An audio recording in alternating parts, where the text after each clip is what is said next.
Greetings and bienvenue, midnight crew. Thank you for returning to this broadcast, and welcome to new viewers joining us for the first time. If you like a video, then feel free to subscribe. Why no OC? I remember these threads used to be full of Anons sharing personal stories. Let's get a campfire vibe going, friends. I've got work in a little bit, but I'll share some stories. You should too. Pick related. Born and raised in God's country, Lafayette, Louisiana. But Dad's side of the family is all Appalachian mountain folk, 100% America-bred country bumpkins, the kind you can barely understand when they talk to you. Good people though, and great storytellers. I grew up listening wide-eyed to their crazy tales of witches and magic. For example, when I was really young, my dad used to cut our hair. He'd scoop it up and then go out into the woods. I never questioned this until one day my youngest brother got his first haircut.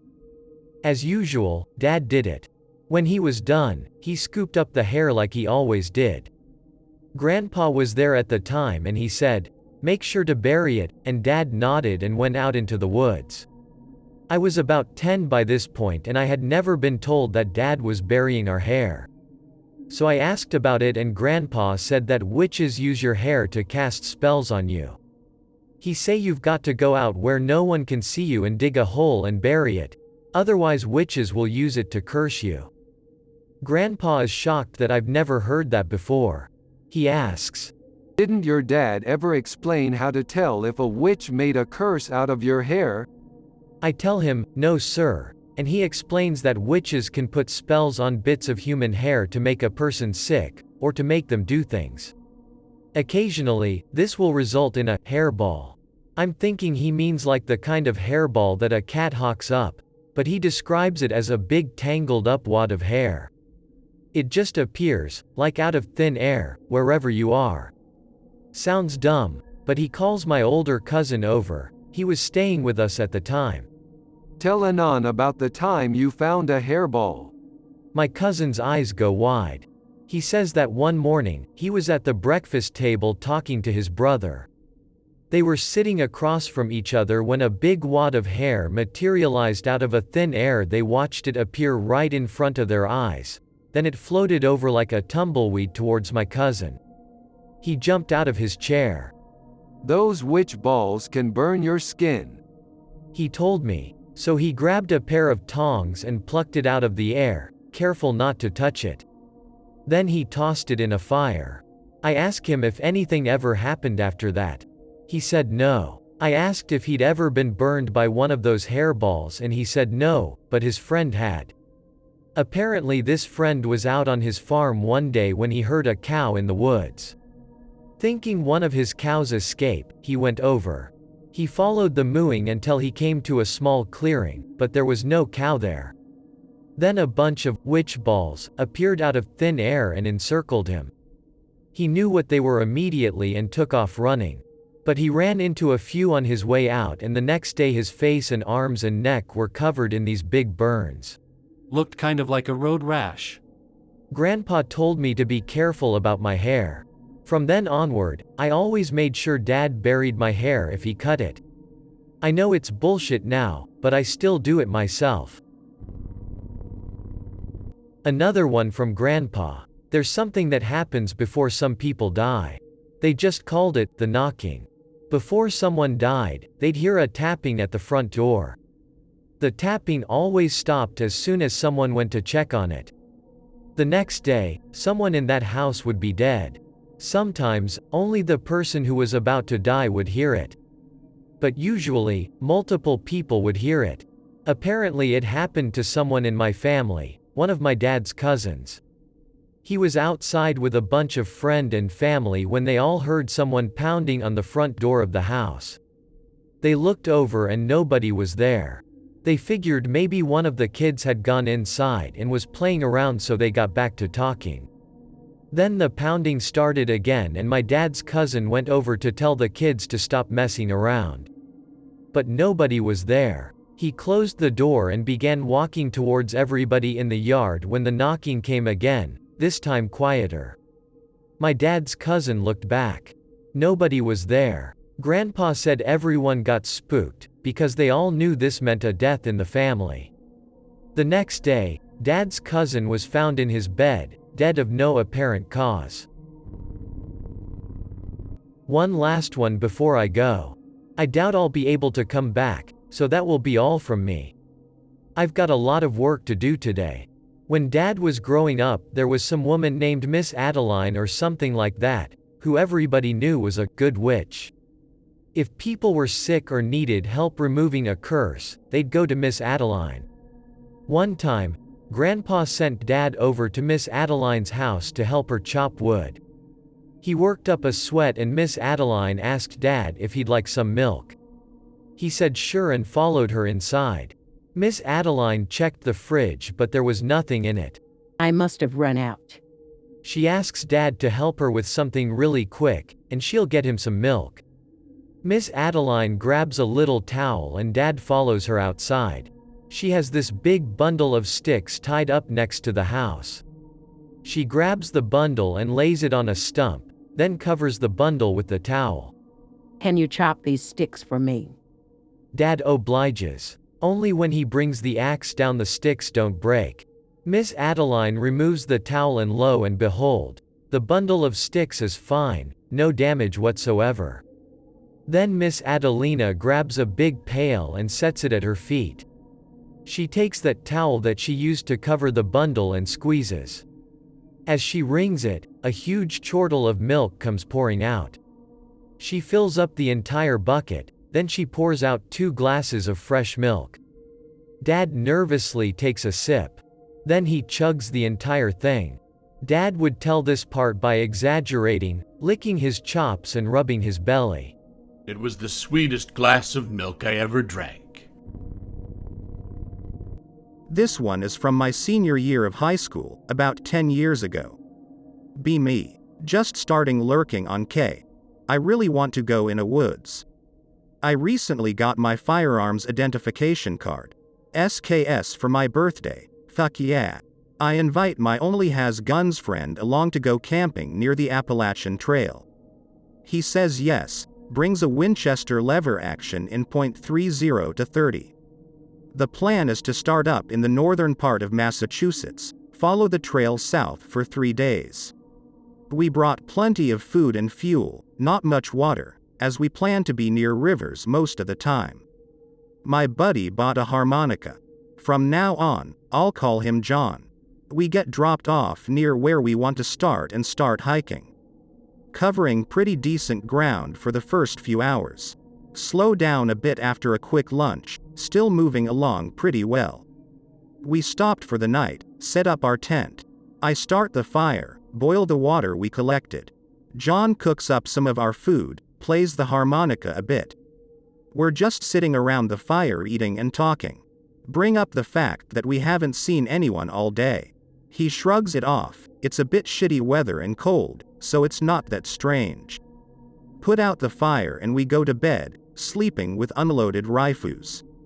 We got up the next day, strike camp, eat a cold breakfast and start hiking again. Suddenly we hear loud footsteps coming up the trail behind us. Running really fast. We look behind us, figure it's a trail runner or a deer running from something. Ready rifles just in case. The second we turn around, the sound stops. We're a little weirded out, but continue along for a bit. I realize that the woods are quiet as fuck ever since we heard the running. Mention it to John. Relax, man, it's almost winter. Most things are probably just hiding away in their burrows. Decide I'm just being a coward. Ignore the silence. We stop for lunch near a stream, and John collects a bit of water from it. Sniffs at it to make sure it's semi-clean. Recoils. What the fuck? Anon, smell this water. Wary that he's gonna splash me in the face, I take it and smell it. Oh god, this is awful. Gif. Smells like rotten meat and piss. We follow the stream upriver to see if a dead deer or bear fell in and is rotting away in it. After a few minutes of walking, we come to a cave that the stream is flowing out of. John walks in right away. Hey, John, Wait a minute, we shouldn't. Oh, come on, Anon. I've got a flashlight and I'm not gonna fall in. So let's just check it out. Okay, I guess. Grab my own flashlight and my SKS, following John into the cave. We come to a huge ass cliff where the water falls down. Not really a waterfall, but whatever. It's smooth as hell, made of this really shiny black rock. Alright, John. Looks like we can't go any farther, let's go back. Okay, Anon, just let me look over here. I thought I saw aha. Look at this, man. A staircase cut into the side of the cliff, barely visible unless you look straight at it. John immediately starts climbing up. I follow him, but I'm just about shitting my pants. We're about halfway up when suddenly we hear this voice. Help me, help me, help me, help me. Just repeating the same thing over and over, in the exact same tone of voice, exact same inflection. It sounded like a broken record. The voice was creepy as fuck. It sounded like a human voice coming through a fucked up speaker. Crackly at the edges and sort of deeper than it should be, obviously feminine. It's coming from the top of the cliff. John shouts up to it. Don't worry, we're coming for you. Just hold on. John. Wait a goddamn minute. What the fuck, Anon? Are you just gonna walk away from somebody who might be stranded or hurt? No, but I don't think that. Then let's fucking go. He double times it up the stairs, rifle slung over his shoulder. Help me, help me, help me, help me. The voice gradually gets louder and more distorted. He's going a lot faster than I am. That's what saves me. He gets to the top of the stairs, shines a flashlight toward the sound. Ma'am, are you? He suddenly stops talking. I'm just a flight below the top. I can hear him walking. Sounds really jerky, but steady. Like a metronome or something. Steps suddenly stop. At the exact same time, the voice stops yelling for help. I just barely hear John whisper. Of course. Whatever you need. Then I hear a crunching noise, sound of dripping liquid. Help me, help me, help me, help me. It's a different voice, and it takes me a second to recognize it. It's John's voice. Oh shit. MP3. Fucking sprint out of there. It's a miracle I didn't break my neck on those fucking steps. Managed to contact a friend who was going to pick us up in 2 days. Tell him something got John freaking out. He calls the cops and the forest department. Tells me I have to meet them near a ranger station at a small town. I manage to get out of the woods, meet up with the cops. I claim a bear ate him. Lots of questioning, realize they think I might have murdered him. Finally break down and tell this old grizzled ranger dude what really happened when we're alone. He just nods. There's some strange things that happen up in those mountains. Maybe I'll head up there soon and take care of it. What the fuck? Is this guy serious? He smiles at me and nods toward the wall of his office at the ranger station. A bunch of mounted skulls. They look like fucked up deer, moose, and goat heads.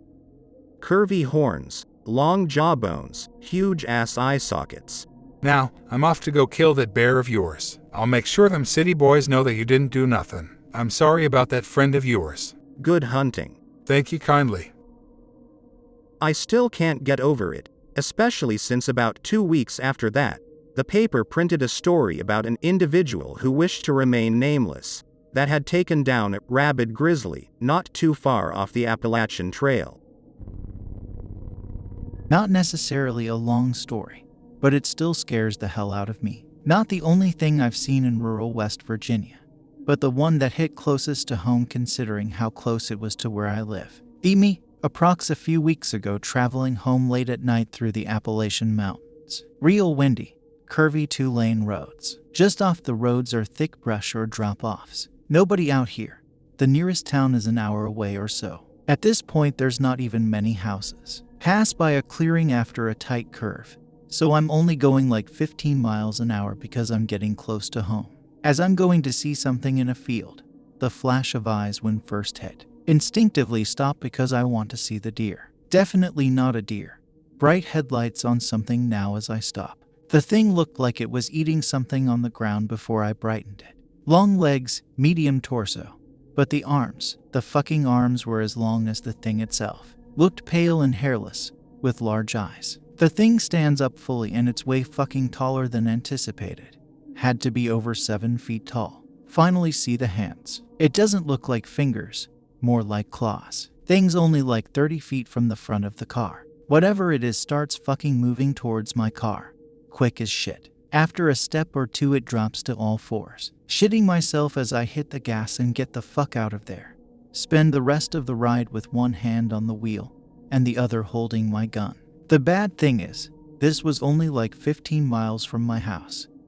And it's not the only time I've seen shit like this. Appalachia is fucking cursed. I'm convinced. I posted this once before on this board. Not sure if any of you have read it before, but I saw something that was either a Wendigo or similar to one. I was probably about 10 or 11 and living in the Appalachian mountain range. I'll just say it was in the tri-state area of West Virginia, Pennsylvania, and Maryland. I wasn't even that deep in the woods when this happened honestly. Maybe 250 yards into the woods away from my neighborhood playing with my brother and my friend. We had a little tree fort set up on the side of a hill overlooking an old field that used to be used for farming. This field was a little larger than a football field, and we were positioned near the end zone. My brother and friend were in the fort, and I was standing outside of the fort, looking down into the field. I remember suddenly catching movement in my peripheral vision, what looked like a white blur. When I focused on it, it looked like a really tall pale white person that was hunched over and sprinting across the field. Their running form was so over-exaggerated it creeped me out. It was sort of pumping its arms in front of itself with each stride. Just really weird. Didn't look anything like how a human sprints. Anyways, it was on a path to cross the field horizontally from my position, and it must have crossed the field in less than 2 seconds. I've never seen anyone sprint that fast in my life. It was hard to believe. On that side of the field was a creek, and then another hill. This thing effortlessly jumped over the creek, then grabbed a thick branch in a tree midair and disappeared into the woods. It must have jumped over 35 feet in length and 20 feet in height. This thing was pale white in appearance, almost shining in certain areas when the light would hit it. I don't believe there was any fur on it anywhere. It just looked like pale white skin all over. Its arms and legs were noticeably longer than that of a human's. It was extremely slender, lean in its build. I never got a good look at its face due to the angle it was running, but I assume it had a face. It had a human-like head after all. I'd estimate the height to have been 6'6", possibly taller. I guess this could have been a hallucination, but I was watching it manipulate the environment around it. The tall grass it ran through noticeably shimmered when it passed through it, and I remember seeing it shake out a bunch of leaves when it grabbed that tree branch. You could tell the thing put a lot of force on that branch when it grabbed it. Leaves just started tumbling down in that specific spot. When I was watching it, I was completely frozen in fear. My body completely locked up and my adrenaline was off the charts. Once it left my field of view, my body started working again, and I sprinted back into the neighborhood. My friends never believed me, and I've never brought it up with anyone in real life, because I know how this story sounds. It's so frustrating having an experience like this. You have no way of knowing if what you saw was real, or if you're just losing your mind. Honestly, I wish I never saw it. I felt like I was going to die, and I still don't know what it was. And why did it even show itself? It could have easily stayed hidden if it wanted, and it seemed pretty intelligent. I hope that you enjoyed tonight's broadcast. If you enjoyed tonight's story, then please subscribe to the channel as more green texts will appear daily. A new broadcast will appear when the clock strikes midnight Central Time.